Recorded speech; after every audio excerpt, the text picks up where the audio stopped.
Well, it's kind of like a river runs through it meets the Goonies.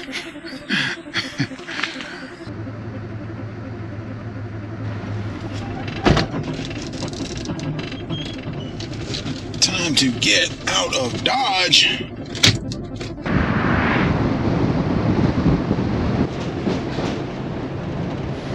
Sometimes, just short little stories about which seem like nothing at all are the best stories to tell about everything that's going on in life.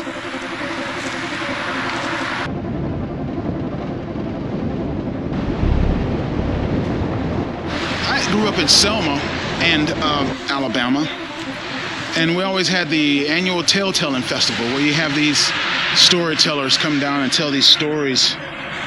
Usually after the market day, which is festival down there in Selma, and we have a lot of Appalachian storytellers come down telling ghost stories. Had the great Catherine Wyndham come down, she'd come up from Thomasville, I guess, telling tons of stories.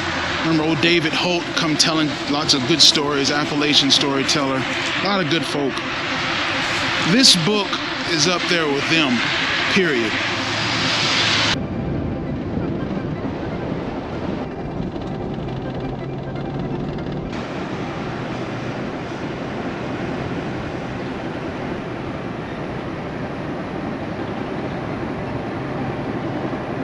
Now, Mark is a friend of mine at church, and he is a retired Anglican priest, a genuine Anglican priest.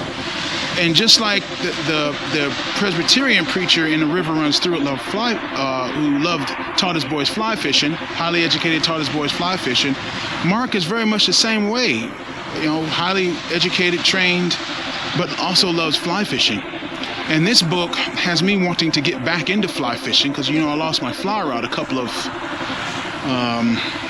several seasons ago before the pandemic, but I never replaced it.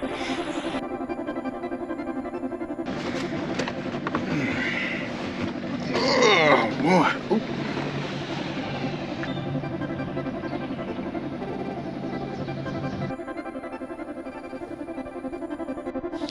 This is one story I finished reading just yesterday. A couple of days ago now. It was about a preacher who outruns in a funeral processional. There's something about the preachers. A lot of country cemeteries, private cemeteries, nobody really knows except the preacher. And somehow the funeral director got the wrong preacher to lead him to the wrong. Didn't know where the cemetery was or whatever, and this preacher was running all around town, going to the grocery store, and the whole funeral procession was following him to the grocery store, and then the preacher finally figured out the funeral was following him, and he freaks out. Absolutely freaks out and stomps on the gas pedal, ripping and running, speeding, high speed all the way through town. It's just NASCAR. You got to gain the reputation of being a NASCAR preacher, man. Stories like that are just timeless, man, and tell you about the everyday things of life. Because that's where life is lived, is in the mundane, everyday stuff. Yeah.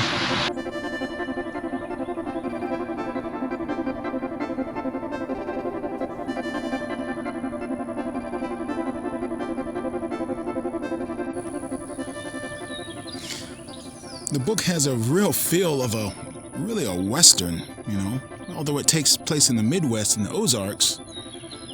It has a feel of a Western, really, even, kind of a modern Western, and, some of the time frames shift between you